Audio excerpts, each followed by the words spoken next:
When I fail, I have the enjoyment of leaning into my addiction of humility. Gary Vaynerchuk, widely known as Gary V, is a leading entrepreneur, author, and motivational speaker. He rose to prominence for his groundbreaking use of digital marketing and social media, notably as the CEO of VaynerMedia, an advertising agency he co-founded. Initially celebrated for turning his family's wine business into a significant online retailer with wine library, Gary has since established himself as a key voice in business and technology, sharing his expertise on entrepreneurship, branding, and personal growth through his books, podcasts, and public speaking. Self-awareness. One, they have a good sense of themselves. Two, they have a good sense of what they want in life, financially, creatively, work-life balance. Three, this is a big one. I want everybody to pay attention to this one. Three, that they have the capacity to change their mind 5 years from now. I think that if you have a good sense of who you are, if you're comfortable in who you are, and if you're willing to change your mind of what you want, that's a huge starting point. For me, the number one thing I hate in the world is fear. I hate fear. And a lot of people weaponize fear to get people to do what they want. I used to think that me telling you, if you were working for me, you're really you're awesome, but you're not great at this, and this, and if you don't fix it, this is not gonna work out. I thought when you would walk out that you were scared. The reason so many people here don't follow easy things is, one, it's not easy for them. I started to get serious about my health about 10 years ago, and I go to the gym pretty consistently, but to this day, I hate it. Waking up at 8 and having to put in a workout is the least natural thing. Yet, if you told me, Gary, we need to work 98 hours straight on this to solve it, I'd be let's start right now. That's easy. So for a lot of people, it doesn't come natural. The reason for a lot of people it doesn't come natural is they're chasing the financial part of it. By chasing the financial part of it, they don't really like it, which is why they want it to happen faster, which is why they don't follow the work ethic required.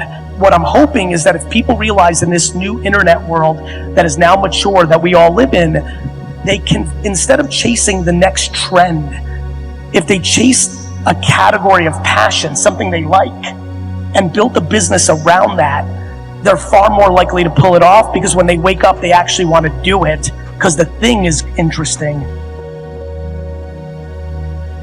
I will say that where younger generations got caught is the world's faster now because of technology, and so patience is definitely something people struggle with.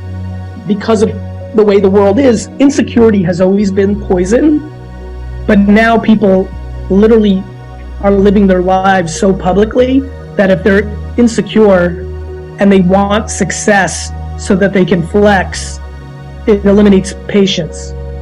The future of communication over the next 10 years, which is going to impact all of you, is whoever is the most significantly talented in understanding how the platforms work and understand the cultural nuances of hundreds of different consumer segmentations. Not culture as in the cool slang term for urban hip hop culture. I mean, do you know what 40 to 47-year-old middle America hunter and fisherman type dudes care about, and how to get them to buy chocolate milk? One thing I love about entrepreneurship is it's binary. Either you're going to win or you're going to lose. There's a lot of people right now that are not built with dealing with the emotional baggage that comes along with a public loss. The greatest reason I believe that we're living through such fake entrepreneurship right now is not only is there an enormous amount of capital in play for these 22 to 25-year-olds, but they're the generation that was parented in a way that tried to eliminate losses from the ecosystem. I love losing. Micro losing especially, more than macro losing, is incredibly motivating. I'm not scared of anything, nor do I care about anybody else's judgment, which allows me to navigate very quickly, and my losses are my losses, and my wins are my wins, and they both feel the same. And that's what getting up off the floor is. You had no choice. It's in your DNA to want to play. If you understand supply and demand in every aspect about everything about life, you will start to understand how to make decisions. I think people don't understand. What we should all be doing out here is enjoying it more so than maximizing every dollar. There are people who love their business at $3 million a year and then think they need to grow and go to 4 million, but they had to hire this and they had to do this, and now they hate it.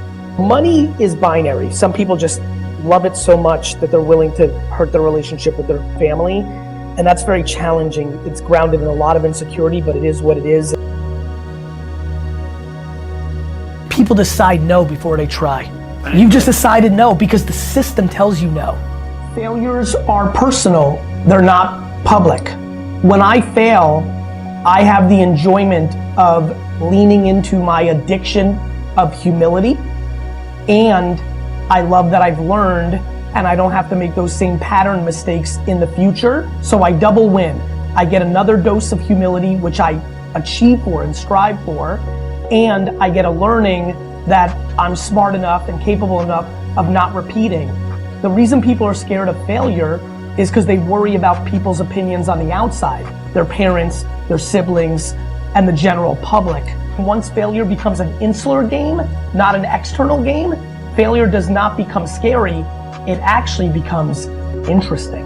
I basically lived a life with a lot of adversity and a lot of no. You know, my parents didn't buy me things. Mom, I want Nintendo. No. You know, like my life was about no. And so it was very easy once I became an adult to be comfortable in no. People need to have a relationship with no. And that is only something that either you are serendipitously growing up with and or something that you manufacture for yourself when you get older by putting yourself in uncomfortable positions so that you become more comfortable with rejection. All the things that we were scared of through life, you got better at it the more you did it. Brand building is real. The reason I have so much conviction in what I'm talking about is unlike every other CEO of every other agency on earth, I'm actually the practitioner of the craft. Do you know how amazing it feels to have 1,500 employees doing social media marketing, and I'm actually better at it than them? It's holding myself accountable to be that for them. The number one mistake that I see every day of the week, people in personal brand try to transact way too soon. And then the audience fights them off and they have no interest. The thing that you need to figure out is what do you have to say to the world, and how are you putting out content on a daily basis across all platforms. That is your number one requirement. People will come out to you and say, hey, I see that you have this community. Can you do this for me? Can you do that for me? You can monetize the B2B. Try not to monetize the audience for 1 year and put out as much content as possible.